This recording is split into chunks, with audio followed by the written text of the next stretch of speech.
I think it just never ceases to amaze me when you look at the Public Safety Committee, how many bills come out of that committee that are very clearly making the public less safe.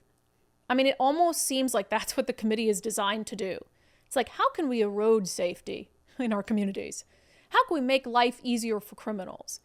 And they really seem to have no care or concern. I'm not talking about all the committee members. I'm talking about the Democrats, frankly.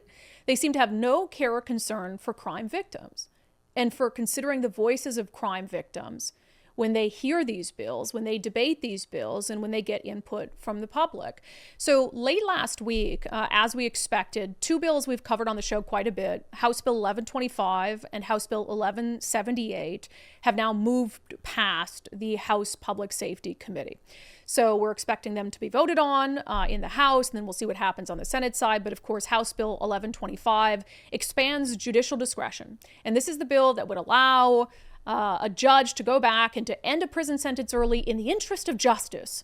So no finality for victims. And then House Bill 1178 has to do with watering down sentencing enhancements. So, used a gun to commit a crime? No big deal. Gang member who recruited a juvenile gang member to commit a felony for you? No big deal. Cooking meth around children? No big deal. We're going to ease sentencing enhancements for you. It's just really, really insane stuff. And since the Public Safety Committee does not appear to care about the voices of victims and including those as part of the conversation, we want to make sure that we elevate the voices of victims. This segment is brought to you in partnership with our friends over at Future 42.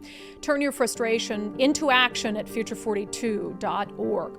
So on Sundays with Subscribers, we heard from a woman named Terry Noble. I was so glad she reached out to me. It just actually was a Facebook comment. I was talking about these two bills, and she commented and said that her son, Levi, was murdered in 2004 by his roommate. They were having disagreements, as roommates do, but this disagreement turned deadly. And Levi's roommate shot him multiple times and killed him. This is back in 2004.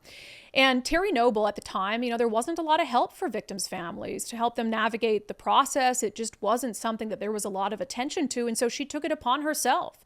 I mean, not only did she spend a lot of time advocating for her son and to try to make sure that her son's killer got a sentence that even reasonably resembled justice, but she went on from there, and for 15 years, Terry worked with crime victims.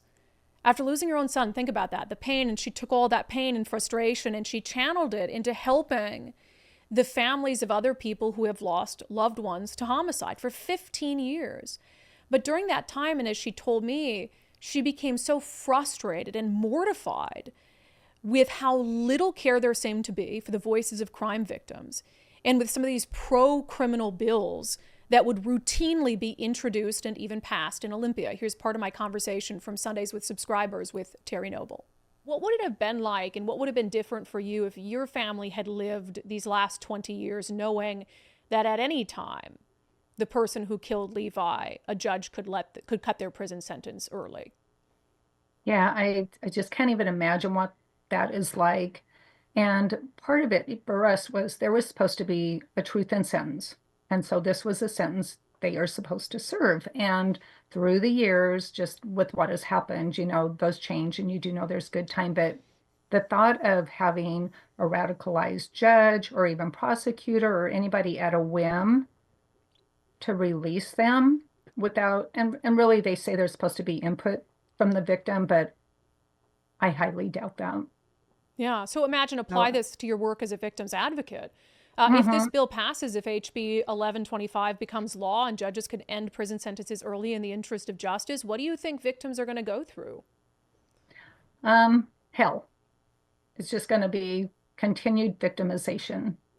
And even when I was still a victim advocate, as close as a couple of years ago, we finally just started telling families that this is the sentencing range, this is what the offer is, but please don't hold that to truth, because there's so many things that are changing, and the good time marker keeps moving, and you just can't truthfully tell them to rely on this date Yeah. because it's not going to happen. Do you think it's hyperbole? I say this on the show all the time, and feel free to tell me if you think it's hyperbole or off base based on your experience.